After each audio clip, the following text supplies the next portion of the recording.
Hello everyone, मैं हूं इमरान खान। आज हम बात करने वाले हैं इलेक्ट्रॉनिक कॉन्फ़िगरेशन के बारे में, इलेक्ट्रॉन विन्यास के बारे में। ये देखिए केमिस्ट्री के हिसाब से बहुत ही इंपॉर्टेंट टॉपिक है। अगर ये आपको आ जाता है, इलेक्ट्रॉन विन्यास आपको लिखना आता है, तो आप बहुत सारी केमिस्ट्री की प्रॉब्लम सॉल्व कर सकते हैं। जैसे हाइब्रिडाइजेशन है, संकरण है, ऑक्सीडेशन नंबर है, बहुत सारे स्ट्रक्चर है। ये सारी चीजें आपको आसानी से समझ में आ सकती हैं अगर आपको इलेक्ट्रॉन विन्यास आता है। तो देखिए इलेक्ट्रॉनिक कॉन्फ़िगरेशन जो है वो कैसे लिखा जाता है, पहले हम इसकी परिभाषा देखेंगे कि होता क्या है। परमाणु में इलेक्ट्रॉन जो होते हैं वो ऊर्जा के बढ़ते हुए क्रम में व्यवस्थित होते हैं। परमाणु में इलेक्ट्रॉन जो होते हैं वो ऊर्जा के बढ़ते हुए क्रम में व्यवस्थित होते हैं, ठीक है। और उनको ऊर्जा के बढ़ते हुए क्रम में व्यवस्थित करना ही क्या कहलाता है, इलेक्ट्रॉन विन्यास कहलाता है, ठीक है। परमाणु में इलेक्ट्रॉनों को उनकी ऊर्जा के बढ़ते हुए क्रम में व्यवस्थित करना ही क्या कहलाता है, इलेक्ट्रॉन विन्यास। देखिए इसके कुछ नियम हैं, लेकिन नियमों को पढ़ने से पहले हम बात करते हैं इसके कुछ सामान्य जानकारी के बारे में, कुछ बेसिक नॉलेज के बारे में जो पहले हम पढ़ चुके हैं, थोड़ी सी उसके बारे में बात करते हैं, ठीक है। जो परमाणु जो होता है वो न्यूक्लियस यानी नाभिक और वृत्ताकार जो मार्ग होते हैं उनसे मिलकर के बना होता है। देखिए नाभिक जो होता है और वृत्ताकार जो मार्ग होते हैं उनसे मिलकर के बना होता है। जो वृत्ताकार जो मार्ग है, राउंड शेप जो वे हैं, उनको कहते हैं कोश, सेल, ठीक है। उनको क्या कहते हैं, कोश कहते हैं, जिनका नाम होता है के, एल, एम और एन। यानी पहला जो कोश है उसका नाम के है, दूसरे कोश का नाम एल है, तीसरे कोश का नाम एम है और चौथे कोश का नाम एन है। इनको कोशों को यानी सेल को एन से रिप्रेजेंट किया जाता है, यानी कि इनको एन से दर्शाया जाता है। जैसे अगर एन बराबर 1 है तो वो पहला कोश होगा के, ठीक है। एन बराबर अगर 2 है तो वो दूसरा कोश होगा, दूसरा यानी कि एल होगा, ठीक है। अगर एन का मान 3 है तो वो तीसरा कोश होगा, यानी कि वो एम होगा, ठीक है। एन का मान अगर 4 है तो कौन सा वाला कोश होगा, वो चौथा वाला कोश होगा। देखिए कोश को किससे दर्शाते हैं, एन के मान से, ठीक है। एन का मान 1 है तो पहला कोश होगा जिसका नाम के होता है, और एन का मान अगर 2 है, देखिए फिर से समझिए, एन का मान 1 है तो कौन सा कोश होगा, के, यानी पहला कोश। एन का मान अगर 2 है तो दूसरा वाला कोश होगा, यानी कि एल होगा, दूसरा कोश होगा। वो जो वृत्ताकार मार्ग आपको दिखाई दे रहे हैं वही कोश है, ठीक है।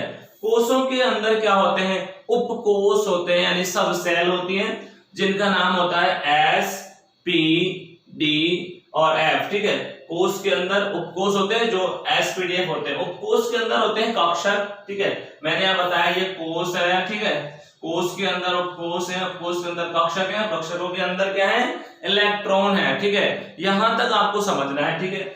इसके बाद हम पढ़ेंगे इसके कुछ और जो है बेसिक कॉन्सेप्ट है, उसके बाद हम इसके नियम पढ़ेंगे, ठीक है। तो पहले हमको ये समझना बहुत जरूरी है कि कोश के अंदर क्या होता है, उपकोश होता है। उपकोश के अंदर क्या होते हैं, कक्षक होते हैं, और कक्षकों के अंदर क्या होते हैं, इलेक्ट्रॉन्स होते हैं, ठीक है। पहला एन का, कोशों को एन से दर्शाते हैं। एन का मान 1 है तो पहला कोश होगा, एन का मान 2 है तो दूसरा कोश होगा, ठीक है। कोशों के अंदर क्या होते हैं, उपकोश, उपकोशों के अंदर क्या होते हैं, कक्षक होते हैं, और कक्षकों के अंदर क्या होते हैं, इलेक्ट्रॉन होते हैं, ठीक है।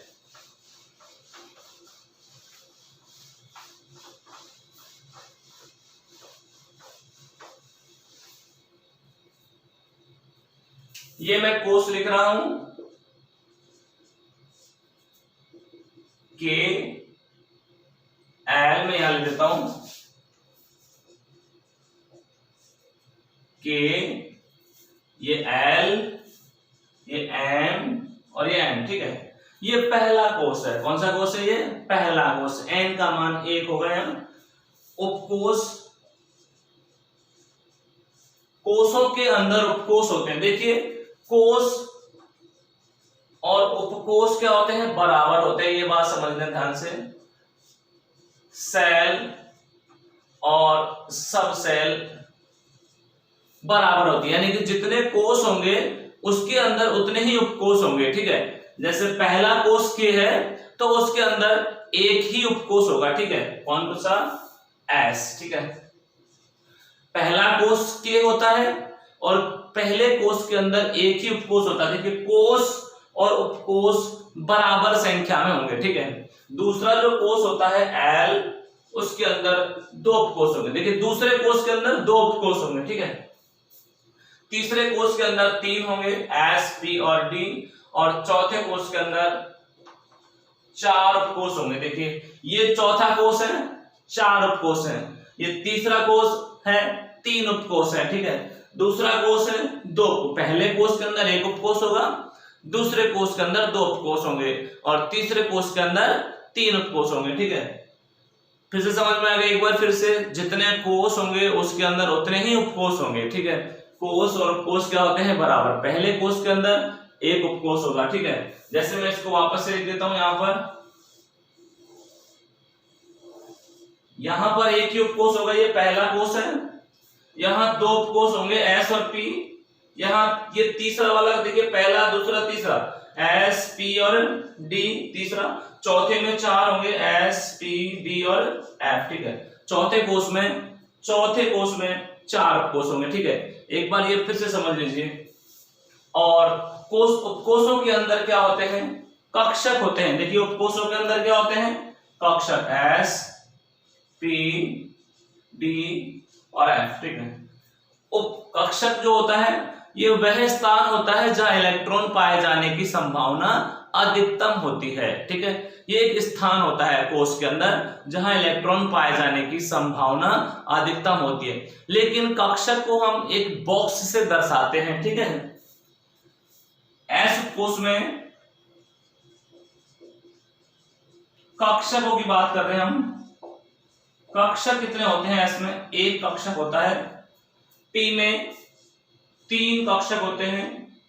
देखिए, फिर मैं बता रहा हूं, कक्षक एक स्थान होता है जहां इलेक्ट्रॉन पाए जाने की संभावना अधिकतम होती है। ठीक है, और फिलहाल हम कक्षकों को एक बॉक्स से दर्शाते हैं। ठीक है, 3 कक्षक होते हैं, डी में 5 कक्षक होते हैं, और एफ में 7 कक्षक होते हैं। एफ में 7 कक्षक होते हैं। देखिए, 2 बढ़ा दीजिए, एस में 1 कक्षक होता है, पी में 3 हो जाएंगे, डी में 5 हो जाएंगे, और एफ में 7। 2 बढ़ा दीजिए आप। एस में याद करना है बस आपको, एस में कितने कक्षक होते हैं? 1 होता है, पी में कितने होते हैं? 3, और डी में कितने होते हैं? 5, और एफ में कितने होते हैं? 7 कक्षक होते हैं। और कक्षकों के अंदर क्या होते हैं? इलेक्ट्रॉन होते हैं। ठीक है, तो एक कक्षक के अंदर अधिकतम 2 इलेक्ट्रॉन आ सकते हैं। ठीक है, एक कक्षक के अंदर अधिकतम कितने इलेक्ट्रॉन आ सकते हैं? 2 ही क्यों आ सकते हैं? क्योंकि दोनों का जो चक्रण होता है, एक क्लॉकवाइज होता है और दूसरा एंटी क्लॉकवाइज होता है, जिससे इन दोनों का एंगुलर मोमेंटम एक दूसरे से क्रॉस हो जाता है, यानी कि निरस्त हो जाता है एक दूसरे से। ठीक है, एक क्लॉकवाइज होता है और एक एंटी क्लॉकवाइज होता है, दोनों का जो मान है वो निरस्त हो जाता है, एक दूसरे से क्रॉस हो जाता है, इसलिए एक कक्षक में अधिकतम 2 ही इलेक्ट्रॉन आ सकते हैं। ठीक है, तो यहाँ 3 कक्षक हैं, 6 इलेक्ट्रॉन आ सकते हैं। यहाँ 5 कक्षक है, 10 इलेक्ट्रॉन आ सकते हैं। यहाँ 7 कक्षक है, यहाँ 7 कक्षक है, 14 इलेक्ट्रॉन आ सकते हैं। ठीक है, एक कक्षक में कितने इलेक्ट्रॉन आ सकते हैं? 2। ठीक है, 3 कक्षक में 6, डी में 5 कक्षक होते हैं, 10 इलेक्ट्रॉन आ सकते हैं, और एफ में 7 कक्षक होते हैं, 14 इलेक्ट्रॉन आ सकते हैं। ठीक है, अब इनके हम नियम पढ़ते हैं।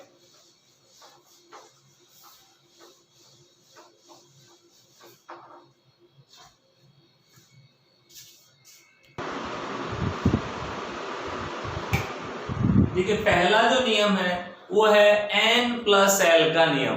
पहला जो नियम है वो है n+l का नियम। ठीक है, n+l का नियम। देखिए, n यहाँ पर कोष को दर्शा रहा है और l जो है वो उपकोष के बारे में जानकारी देता है। देखिए, ये नियम क्या कहता है कि पहले इलेक्ट्रॉन उस परमाणविक कक्षक में भरा जाएगा जिसमें n+l का मान कम होगा, ठीक है, जिसमें n+l का मान कम होगा पहले इलेक्ट्रॉन उसमें भरा जाएगा। तो n जो होता है वो कोष को दर्शाता है और मैंने बताया था l जो होता है वो उपकोष को बताता है, ठीक है। उपकोष जो होते हैं मैंने बताया था sp_df होते हैं, इनके लिए l का मान होता है, निश्चित होता है इनके लिए l का मान। क्या क्या होता है, s के लिए l का मान 0 होता है, देखिए ये फिक्स होता है और ये याद रखना है, ठीक है। s जो उपकोष होता है उसके लिए l का मान 0 होता है, p उपकोष के लिए l का मान 1 होता है, d के लिए l का मान 2 होता है और f के लिए l का मान 3 होता है। देखिए कोष जो होते हैं वो तो दिए हुए होते हैं, जैसे 1 2 3 4 5। उपकोषों के लिए l का मान दिया हुआ नहीं होता है, ये हमको याद करना है, ठीक है। s के लिए l का मान 0, p के लिए 1, d के लिए 2, f के लिए 3 होता है l का मान, ठीक है। जैसे मैंने लिखा 1s 2s 2p, ये एग्जांपल नंबर 1 मैंने लिखा आपको। यहां पर n का मान जो दिया है ये 1 2 2, ये l का मान n का मान है, सॉरी किसका मान है, n का मान है, ठीक है। ये n का मान 1 2 2 और l के लिए देखिए s के लिए l का मान कितना हो गया, s के लिए l का मान 0, s के लिए l का मान 0 और p के लिए l का मान कितना होता है, 1 होता है, ठीक है। तो मैंने n+l किया, n+l को जोड़ेंगे 1 2 और ये 3 हो गया, ठीक है। तो पहले n+l का मान जिसमें कम होगा पहले उसमें भरेगा। देखिए इलेक्ट्रॉन भरने का क्रम क्या हो जाएगा, 1 2 3, तो पहले 1s में भरेगा, उसके बाद 2s में भरेगा, उसके बाद 2p में भरेगा, जिसमें n+l का मान कम होगा। देखिए n का मान दिया हुआ होता है, ठीक है, ये n का मान है, ठीक है। लेकिन उपकोषों के लिए l का मान दिया हुआ नहीं होता है, ये हमको याद करना है। l का मान s के लिए 0 होता है, s के लिए l का मान 0, s के लिए l का मान 0, p के लिए l का मान 1 होता है, n+l करेंगे तो 1 2 3 आ जाएगा, ठीक है। पहले 1 है। अगर मान लीजिए दो परमाणविक कक्षकों के लिए दो इलेक्ट्रॉनिक जो दो एटॉमिक जो ऑर्बिटल्स हैं उनके लिए n+l का मान क्या आ जाए, बराबर आ जाए। ये नोट है, यदि किन्हीं दो परमाणविक कक्षकों के लिए n+l का मान समान आ जाए तो पहले इलेक्ट्रॉन उसमें भरा जाएगा जिसमें n का मान कम होगा, जिसका कोष छोटा होगा उसकी ऊर्जा कम होगी। सिंपल सी बात है, अगर दोनों में n+l का मान समान आता है तो हमको इलेक्ट्रॉन पहले किसमें भरना है, जिसमें n का मान कम दिया हुआ है अर्थात जिसका कोष छोटा हो, ठीक है, उसमें इलेक्ट्रॉन भरा जाएगा। इसके लिए एग्जांपल हम देखते हैं।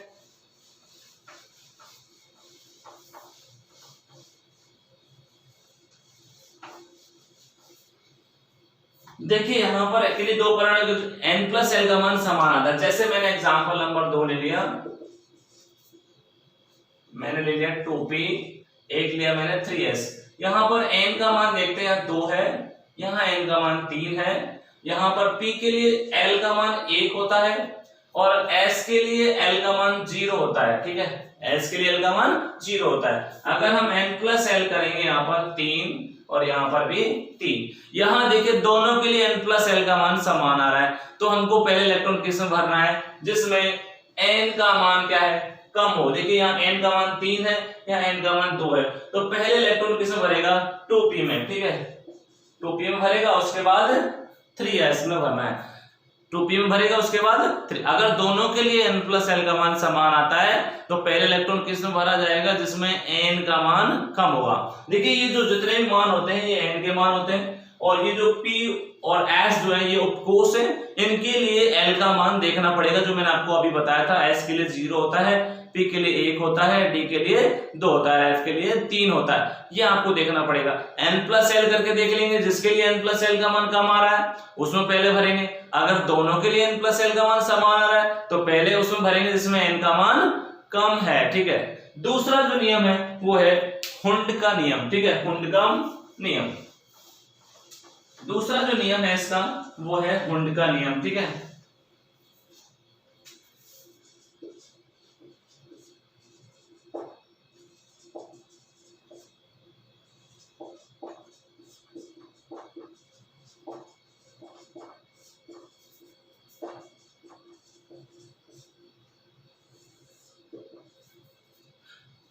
Hund's rules of maximum multiplicity, ठीक है। यानी कि हुंड का अधिकतम बाहुल्यता का नियम क्या कहता है कि एक उपकोष में जो कक्षक होते हैं वो सभी समान ऊर्जा के होते हैं। एक उपकोष में जो कक्षक होते हैं वो कैसे होते हैं भाई, समान ऊर्जा के होते हैं। जैसे एक पिताजी के सभी बेटे क्या होते हैं, समान होते हैं, वैसे ही एक उपकोष में जितने भी कक्षक होते हैं वो सभी समान ऊर्जा के होते हैं। तो उनमें जो इलेक्ट्रॉन है वो पहले एक एक इलेक्ट्रॉन भरा जाता है, ठीक है। हुंड का रूल क्या कहता है, एक उपकोष में सभी कक्षक क्या होते हैं, समान ऊर्जा के होते हैं। फिर से सुनिए, हुंड के नियम के अनुसार क्या होता है, एक उपकोष में यानी एक सबशेल में सारे ऑर्बिटल्स क्या होते हैं, सेम एनर्जी के होते हैं, ठीक है। इनको समभ्रंश कक्षक भी कहते हैं, ठीक है। एस में एक कक्षक होता है, पी में 3 कक्षक होते हैं और डी में 5 कक्षक होते हैं। देखिए डी में 5 कक्षक है लेकिन पांचों की ऊर्जा क्या है, समान है। पी में 3 कक्षक है, तीनों की ऊर्जा क्या है, समान है। तो पहले एक एक इलेक्ट्रॉन भरा जाएगा, ठीक है। अगर हमने 2 इलेक्ट्रॉन भरते हैं इसमें मान लीजिए पी में मुझे 3 इलेक्ट्रॉन भरने, मैंने ऐसे भरता हूं तो ये गलत है, ठीक है। पहले इलेक्ट्रॉन कैसे भरा जाएगा, पहले एक एक इलेक्ट्रॉन भरा जाएगा, ठीक है। पहले एक एक इलेक्ट्रॉन भरा जाएगा, अगर इलेक्ट्रॉन बचेगा तो उसका रिपीटेशन किया जाएगा यानी पुनरावृत्ति कराएंगे। जैसे मुझे इसमें 4 इलेक्ट्रॉन भर रहे हैं तो पहले 1 2 3 फिर 1 बच गया, उसका मैं रिपीटेशन कराऊंगा 4, ठीक है। अगर मुझे 5 भरने हैं 5 6, ठीक है। जैसे मुझे डी में 4 इलेक्ट्रॉन भर रहे हैं 1 2 3 4, ठीक है। मैं एक साथ 2 नहीं भर सकता, ठीक है। पहले एक एक इलेक्ट्रॉन पहले कंप्लीट होगा, एक एक इलेक्ट्रॉन भरा जाएगा, उसके बाद रिपीटेशन किया जाएगा, ठीक है। जैसे मुझे 5 इलेक्ट्रॉन भरने हैं 5, अगर मान लीजिए मुझे डी में 6 इलेक्ट्रॉन फिल करने हैं, ठीक है, तो 1 2 3 4 5 और ये 6 इलेक्ट्रॉन, पहले एक इलेक्ट्रॉन, क्योंकि सभी की ऊर्जा क्या है, समान है, तो पहले एक एक इलेक्ट्रॉन भरा जाएगा और अगर इलेक्ट्रॉन बचेगा तो वापस से उसका रिपीटेशन किया जाएगा। ये हुंड का रूल है। इसके बाद आता है पाउली का अपवर्जन नियम, ठीक है। पाउली का जो अपवर्जन नियम है, पाउली एक्सटेंशन लॉ, ठीक है। पाउली का जो अपवर्जन नियम है वो ये कहता है कि इसके बारे में पढ़ेंगे हम, किन्हीं 2 इलेक्ट्रॉनों के लिए, एक परमाणु में किन्हीं 2 इलेक्ट्रॉनों के लिए चारों क्वांटम संख्याओं का मान समान नहीं हो सकता। कोई से भी 2 इलेक्ट्रॉनों के लिए चारों क्वांटम संख्याओं का मान समान नहीं हो सकता। लेकिन फिलहाल हम बात करेंगे, इसका जो निष्कर्ष है वो पढ़ेंगे। पाउली का अपवर्जन नियम ये कहता है कि एक कक्षक में अधिकतम 2 इलेक्ट्रॉन ही आ सकते हैं एक कक्षक में, क्योंकि एक क्लॉकवाइज घूमता है और एक एंटी क्लॉकवाइज घूमता है। दोनों का जो एंगुलर मोमेंटम है एक दूसरे से क्रॉस हो जाता है, निरस्त हो जाता है, इसलिए एक कक्षक में कितने इलेक्ट्रॉन आ सकते हैं, मैक्सिमम 2 ही आ सकते हैं। तो इनके आधार पर हम एक साइमन स्कीम बनाते हैं जो ऐसे है,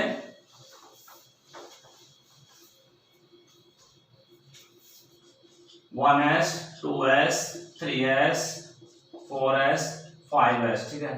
2p फिर एक छोड़ देंगे 3p 4p 5p, यहाँ 6s आगे भी लिख सकते हैं, यहाँ पर 6p, यहाँ 3d 4d 5d आगे भी लिख सकते हैं, यहाँ 6d, यहाँ 4f 5f 6f, ठीक है।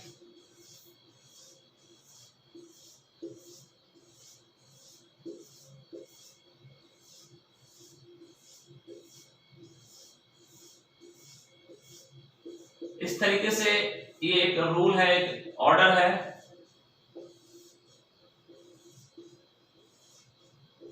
ये एक एनर्जी का एक ऑर्डर है जो n+l के अकॉर्डिंग लिखा हुआ है और हुंड रूल के अकॉर्डिंग भरा हुआ है, ठीक है। तो यहाँ पर हमने देखा है s में मैक्सिमम कितने, s में एक ही ऑर्बिटल होता है, मैक्सिमम 2 इलेक्ट्रॉन आ सकते हैं। p में 3 ऑर्बिटल होते हैं, मैक्सिमम 6 इलेक्ट्रॉन आ सकते हैं।